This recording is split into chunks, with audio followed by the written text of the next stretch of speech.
The cold afternoon lingered in Los Angeles as the sharp wind swept across the streets of Skid Row, one of the most desolate places in the United States.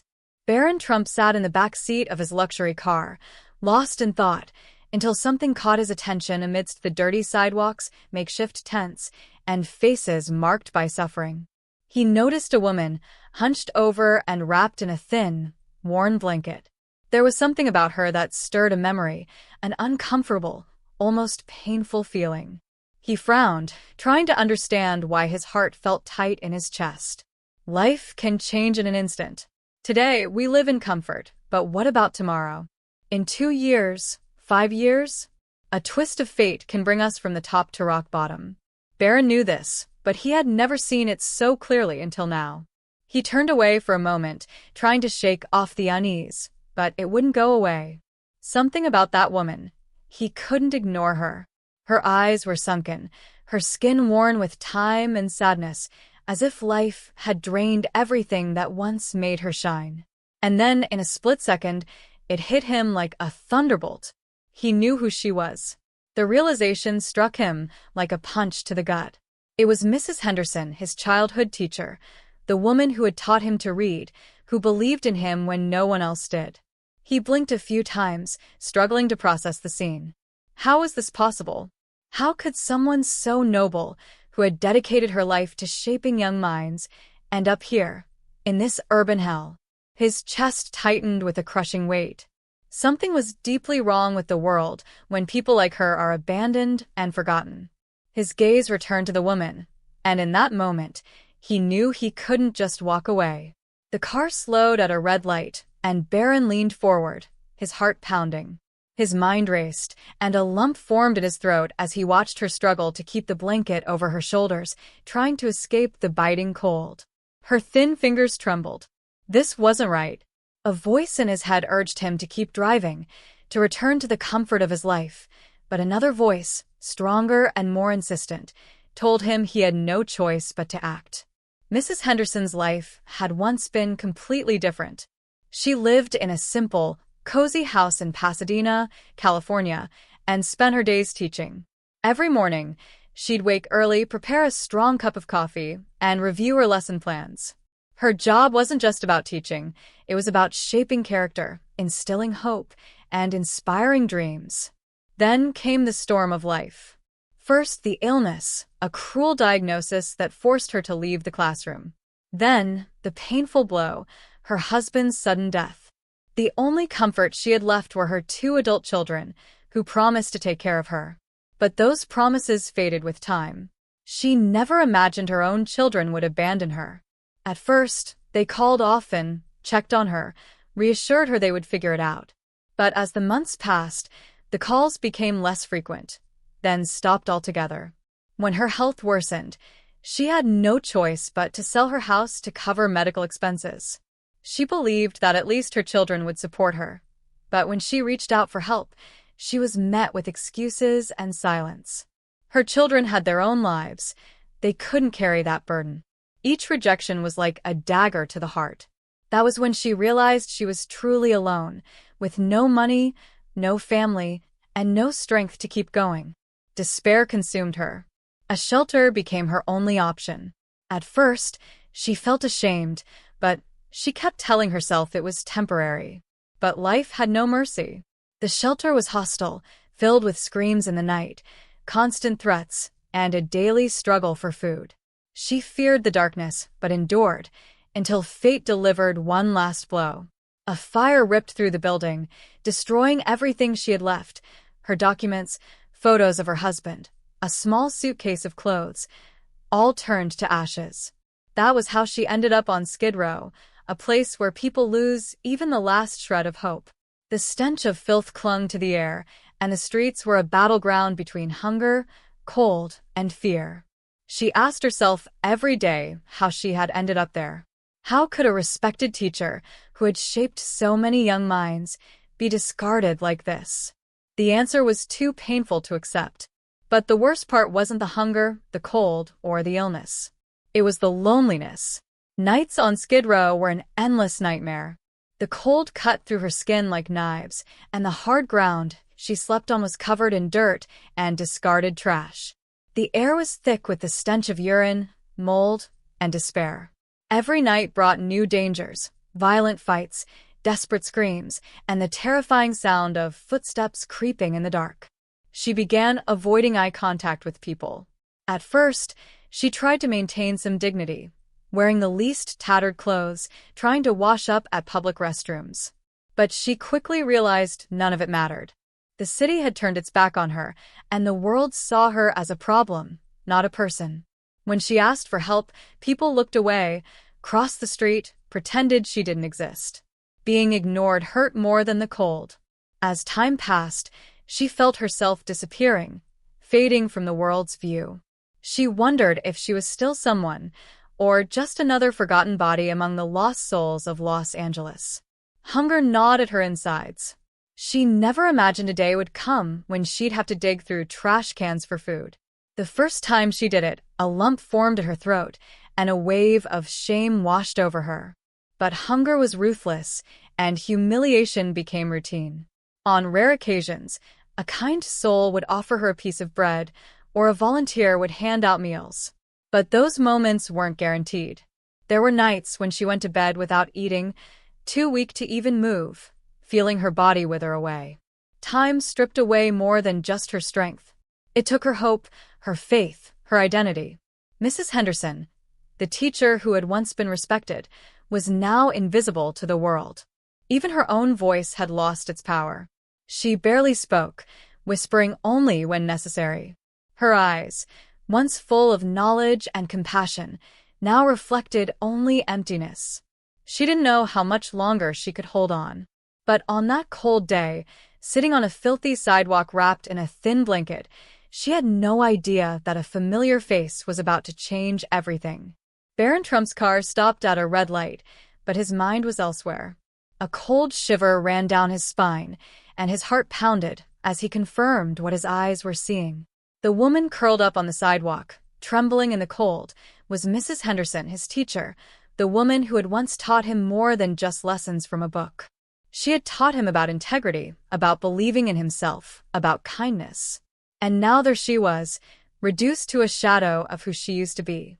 Barron felt his throat tighten. He blinked, trying to convince himself it wasn't real, but it was. He opened the door and stepped out of the car, ignoring the curious glances from passers-by. Each step toward her felt heavier than the last.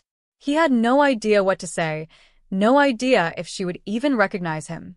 His heart pounded as he stopped just in front of her and, with a voice barely holding together, said, "Mrs. Henderson." She paused, then slowly lifted her head. Her eyes were hollow, exhausted, but for a brief moment, there was a flicker of recognition. Her voice, weak and almost a whisper, was filled with shock and something else, shame. Tears welled up in her eyes, and she instinctively tried to hide her dirty hands, smoothing her disheveled hair, as if she could erase what she had become. But there was no hiding it. What hurt wasn't just being recognized. It was being recognized by one of her former students, someone who had once seen her as a figure of strength and wisdom. She didn't want him to see her like this, broken, forgotten, discarded by the world. But Barron didn't look away. Instead, he really saw her. He saw everything. For a moment, neither of them spoke. The past and present collided in a way neither of them had expected. Barron took a deep breath. There was no time to hesitate. "Come with me," he said, his voice firm but gentle. She looked at him with uncertainty, like someone who had been let down too many times to believe in hope again. But Barron didn't wait for an answer. He simply extended his hand. And in that moment, without a word, a silent choice was made. Mrs. Henderson hesitated before taking his hand. Her eyes darted between his face and the harsh reality surrounding her. Life had taught her not to trust, not to expect kindness. But there he was, a face from her past, holding out a promise she wasn't sure she could believe in. Shame still burned in her chest, but exhaustion was stronger. With a heavy sigh, she accepted his hand. It was the first time in years someone had touched her without disgust. Barron led her to his car, and the silence between them spoke volumes. He saw the frailty in her movements, The way her bones pressed against her thin skin, the way she trembled even in the warmth of the vehicle. His chest tightened. It was like looking at someone who had lost every battle and never had the chance to recover. As he drove, he finally broke the silence. "What happened?" he asked, his voice softer than he expected. Mrs. Henderson closed her eyes for a moment, gathering the strength to answer. She told him everything: the illness, the death of her husband, the betrayal of her children, the slow, merciless descent into homelessness. Each word was a dagger to Barron's heart. He wanted to believe things like this didn't happen to good people, but reality was cruel. Pain doesn't choose its victims. When she mentioned the fire that took the last remnants of her life, Barron felt his throat tighten. He couldn't imagine what it felt like to lose everything, to have your very identity reduced to ashes. But what shocked him most wasn't the story itself. It was how she told it, not with anger, not with bitterness, just exhaustion. When she finished, her gaze remained fixed on the window. Maybe she expected him to judge her, to say it was her fault, that she should have done something differently. But Barron only gripped the steering wheel tighter, a storm of emotions raging inside him. He couldn't accept that this was the end of her story. There was something he could do, and he would. For gratitude. For justice. For her. Barron drove straight to a 5-star hotel without a second thought. Mrs. Henderson glanced around, confused. She didn't ask any questions, but her face said it all. She didn't belong here. "Come on," Barron said firmly, as he stepped out of the car. She hesitated. Her feet were dirty, her clothes torn. She felt out of place. But Barron wasn't going to let her resist. "Please," he said, holding out his hand again. This time, she didn't hesitate. Inside the hotel, people stole quick glances, some whispering, but Barron didn't care. He walked straight to the front desk and booked the best available room. A hot bath, a fresh meal, a safe place to sleep. This was the bare minimum. Mrs. Henderson wrapped her arms around herself, as if trying to hold herself together. When they reached the room, she turned to Barron and whispered, "Why are you doing this?" Her voice carried a mixture of gratitude and disbelief. Barron took a deep breath and smiled. "Because you never gave up on me. Now it's my turn." Her eyes filled with tears. She wanted to say she didn't need this, but it would have been a lie. She needed it more than anything. She stepped into the bathroom, and for the first time in years, she felt warm water wash over her. Her fingers touched her reflection in the mirror. She barely recognized herself. When she emerged, clean and wearing fresh clothes, with a meal waiting for her, she felt something she hadn't in a long time: dignity. She looked at Barron, and for the first time, she believed this was real. But Barron knew this was just the beginning. He didn't want to help her for only one night.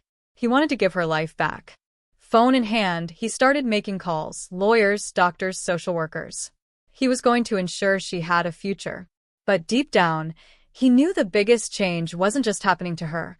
Something inside him had changed forever too. The morning sunlight streamed softly through the hotel window, bathing the room in a golden glow. Mrs. Henderson opened her eyes slowly and, for a moment, forgot where she was. The soft mattress, the clean sheets, the quiet around her. It wasn't Skid Row. As the realization hit her, a tightness filled her chest. She didn't know how to thank him, but more than that, she wasn't sure if she deserved this. Barron entered the room with a light smile. "Did you sleep well?" he asked. She nodded, still processing everything that had happened. In the days that followed, he moved mountains for her. He secured medical care, a safe place to stay, and even financial assistance to help her rebuild. But the most precious gift he gave her wasn't material. It was the feeling that she mattered, that someone still believed in her, that she wasn't invisible. For the first time in years, she felt like a person again. Weeks later, Mrs. Henderson was almost unrecognizable. She looked like a new person, not because of her clothes, but because she had hope. Barron helped her find a role at a community program, teaching underprivileged children. When she held a piece of chalk in her hand again, it felt like part of her soul had come back to life. When asked why he did all this, Barron's answer was simple: "She taught me to be someone. It was my turn to give back." Their reunion wasn't a coincidence. It was proof that small acts of kindness can change lives. And sometimes, the best way to show gratitude for what we've been given is to extend a hand to those who once lifted us up. If this story touched your heart, don't leave without sharing your thoughts in the comments below. We'd love to hear how this journey of compassion and redemption made you feel. Don't forget to hit the like button so more people can hear this powerful message, and of course, subscribe to our channel so you won't miss inspiring stories like this one. Together, we can spread more hope into the world. Thank you for being part of our community.